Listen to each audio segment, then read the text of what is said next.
Existe uma mentira que quase todo jogo nos conta. Você está sem tempo. Corra, não pare, continue. Só que depois de anos jogando, nós aprendemos uma coisa. Quase nunca estamos realmente com pressa. A porta que deveria ser atravessada correndo vira um ponto de descanso. O lugar que deveria ser apenas uma passagem, de repente, é onde paramos para explorar cada cantinho. E enquanto a narrativa ela grita para você seguir em frente, você para. Abre um armário, olha atrás de uma porta, procura um colecionável. Mas por quê?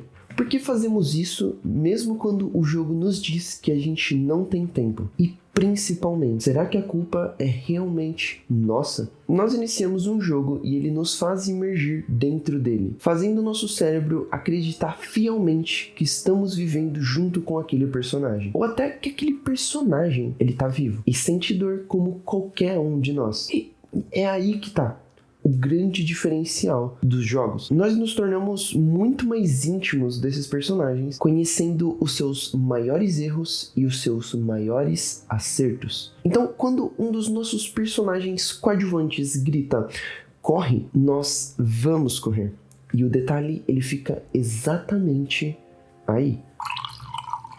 Você me pergunta que barulho de água é esse? É porque eu tô enchendo o meu copo de água no momento mais importante do vídeo. Bom, eu vou exemplificar de uma maneira um pouco melhor. Você tá vendo essa cena de The Legend of Zelda Breath of the Wild? Nesse exato momento, o Link ele tá acordando de um sono de mais de 100 anos, onde ele passou utilizando todas as suas forças para enfrentar o Ganon. Então, no momento que ele acorda, o objetivo é claro: derrotar o Ganon. Porém, você pode literalmente correr direto para o castelo do Ganon e seguindo a narrativa do jogo. Sendo assim, você zera o jogo em minutos. Ou também você pode cozinhar, correr atrás de cavalos, escalar montanhas, resolver 120 santuários, coletar 900 Korok e passar dezenas de horas explorando cavernas, lagos e florestas. E sim, se você passar de 200 horas a 1000 horas fazendo o que você bem entende, o Ganon ele vai continuar te esperando para o grande combate. Então, vocês conseguem perceber que se cria um padrão? Não que isso seja ruim, até porque isso tem um grande valor para os jogos, mas é exatamente nesse momento que a gente entende que aquela urgência era só uma ilusão. O Ganon, ele não vai fugir porque você decidiu explorar mais um templo, ou abrir alguns baús pelo caminho. Na primeira vez que um personagem ele grita, corra, nós corremos sem pensar. Na segunda, a gente faz o mesmo. Mas uma pequena dúvida começa a surgir. Será que eu realmente preciso correr? Na terceira vez, a resposta já está praticamente na nossa cara. Você desacelera, olha ao redor, entra em salas que nem deveria visitar e explora cada canto do cenário. Porque sabe que aquele momento construído pela narrativa já passou. À primeira vista, parece que o problema ele é o jogador. Afinal, fomos nós que quebramos a imersão, certo?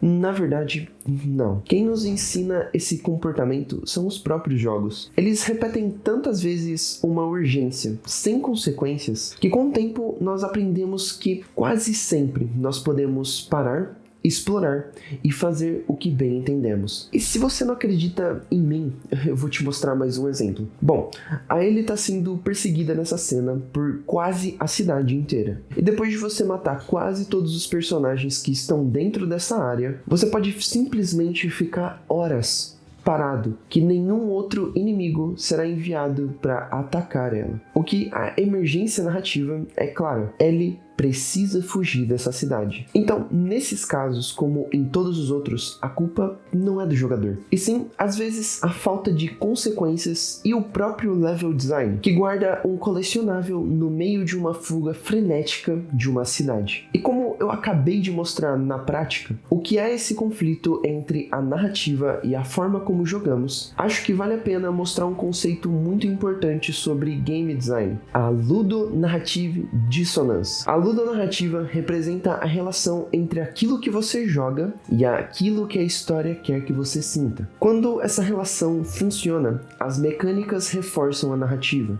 Um dos melhores exemplos é BioShock. Em um determinado momento, o jogo revela que muitas das escolhas que você acreditava estar fazendo eram, na verdade, uma ilusão. E nesse caso, a própria mecânica conversa diretamente com a história, tornando essa revelação muito mais impactante. Por outro lado, Uncharted se tornou um dos principais responsáveis pela popularização do termo Ludonarrative Dissonance. É apresentado como um aventureiro carismático e relativamente comum, mas durante a gameplay, ele elimina centenas de inimigos sem que isso pareça ter qualquer tipo de peso dentro da narrativa. E para muitos jogadores, existia uma contradição entre o personagem que a história apresentava e o personagem que eles controlavam. Mas é importante fazer uma pequena distinção. Nem todo conflito entre gameplay e narrativa é uma ludonarrativa dissonância. Muitas vezes essa diferença é apenas uma decisão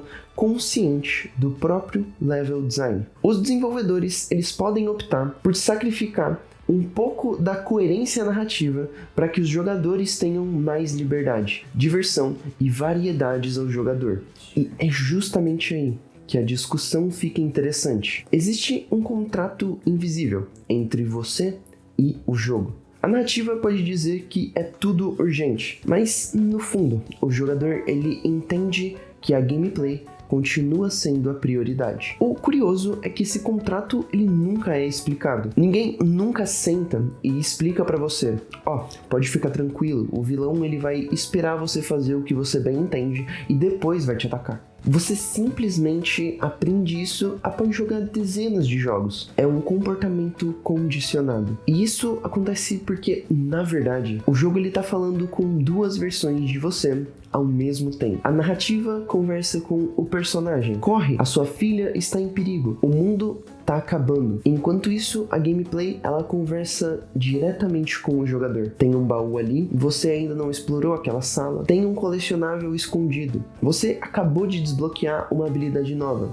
Vai testar. São duas mensagens que acontecem simultaneamente, mas inevitavelmente você começa a escutar mais a gameplay. E existe um motivo muito simples para isso. Ela recompensa você. Imagina um corredor com duas portas. A porta do meio à frente leva você à missão principal. A porta ao lado é completamente opcional, mas atrás dela existe uma arma melhor, dinheiro, upgrades e documentos que expandem a história, e até mesmo um easter egg escondido. Nesse exato momento, o jogo ele te ensina uma lição sem precisar dizer uma única palavra. Explorar vale mais a pena do que obedecer à urgência da narrativa. Isso muda completamente a forma como jogamos. Os videogames, eles são diferentes do cinema e da literatura, porque eles precisam negociar o controle com quem está jogando. Um filme pode te obrigar a acompanhar uma perseguição do início até o fim. Um jogo, não. A qualquer momento, um jogador ele pode decidir fazer algo completamente inesperado. E talvez essa urgência falsa